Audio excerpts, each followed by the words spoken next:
Hybrid speciation is a form of speciation wherein hybridization between two different species leads to a new species, reproductively isolated from the parent species. From the 1940s, reproductive isolation between hybrids and their parents was thought to be particularly difficult to achieve, and thus hybrid species were thought to be extremely rare, with DNA analysis becoming more accessible in the 1990s. Hybrid speciation has been shown to be a fairly common phenomenon, particularly in plants. In botanical nomenclature, a hybrid species is also called another species. Hybrid species are by their nature polyphyletic. Hybrid speciation ecology. A hybrid may have a distinct trait. This phenotype may in very rare cases be better fitted to the local environment than the parental lineage, and as such natural selection may favor these individuals. If reproductive isolation subsequently is achieved, it will lead to a separate species. The reproductive isolation may be genetic, ecological, behavioral, or spatial, or a combination of these.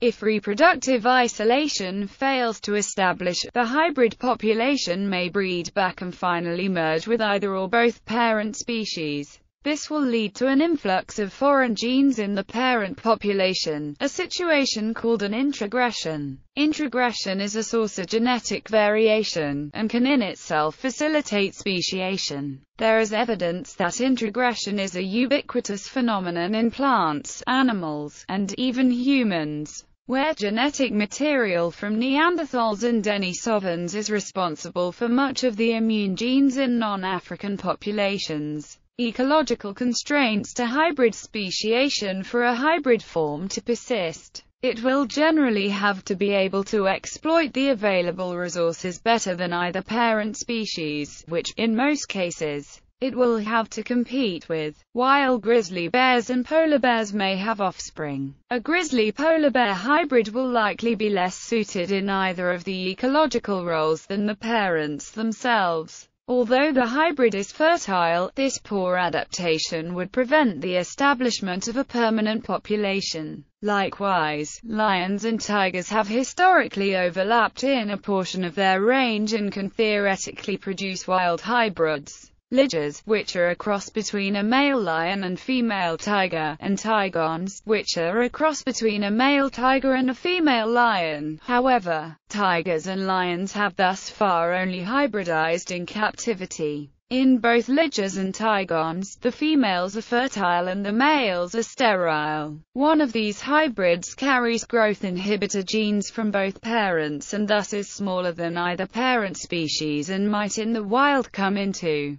competition with smaller carnivores, e.g., the leopard. The other hybrid, the liger, ends up larger than either of its parents, about 1,000 pounds fully grown. No tiger-lion hybrids are known from the wild, particularly because each species is confined to geographically separated ranges. Some situations may favor hybrid population. One example is rapid turnover of available environment types, like the historical fluctuation of water level in Lake Malawi, a situation that generally favors speciation. A similar situation can be found where closely related species occupy a chain of islands. This will allow any present hybrid population to move into a new unoccupied habitats, avoiding direct competition with parent species and giving a hybrid population time and space to establish. Genetics too can occasionally favor hybrids. In the Amboseli National Park in Kenya, yellow baboons and Anubis baboons regularly interbreed.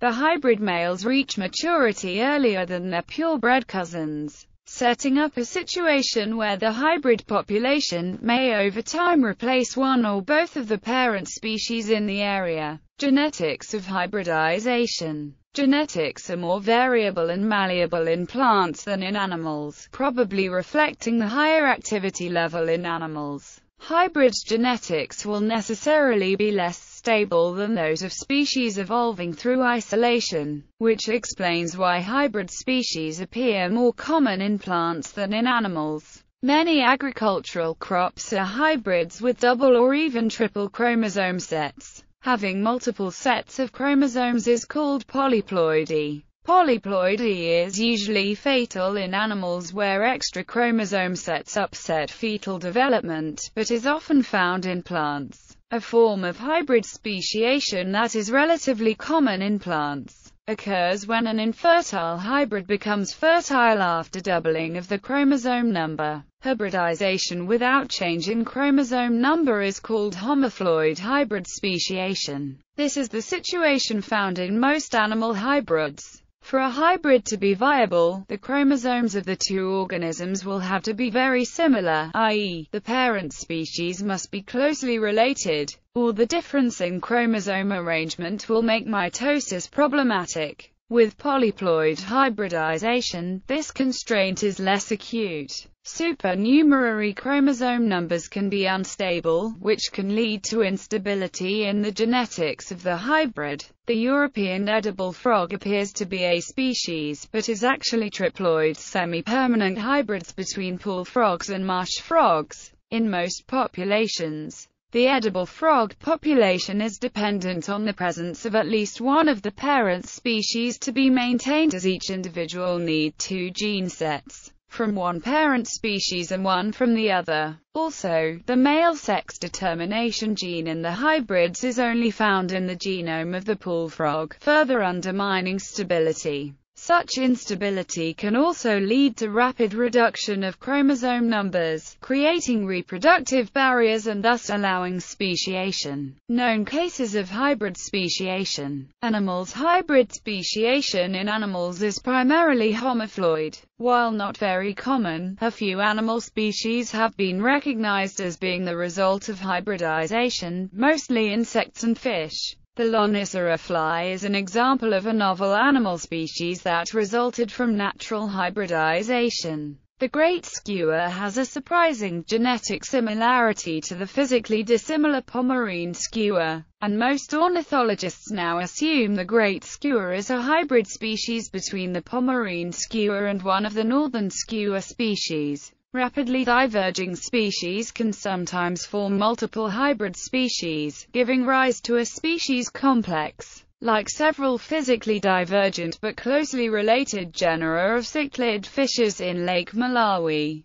the duck genus Anis has a very recent divergence history. Many of the species are interfertile and quite a few of them are thought to be hybrids. While hybrid species generally appear rare in mammals, the American red wolf too appear to be a hybrid species of the Canis species complex between gray wolf and coyote. This is also hypothesized to have led to the species-rich heliconius butterflies, though the conclusion has been criticized. The first known instance of hybrid speciation in marine mammals was discovered by scientists in 2014. The Climene dolphin, also known in older texts as the short-snouted spinner dolphin, is a hybrid of the spinner dolphin and striped dolphin. All three species live in the Atlantic Ocean and often interact peacefully. Plants. With plants being more tolerant of polyploidity, hybrid species are more common in plants than in animals. Estimates indicate as much as 2 to 4% of all flowering plants and 7% of all fern species are the results of polyploid hybridization. Many of the crop species are hybrids, and hybridization is an important factor in speciation in some plant groups.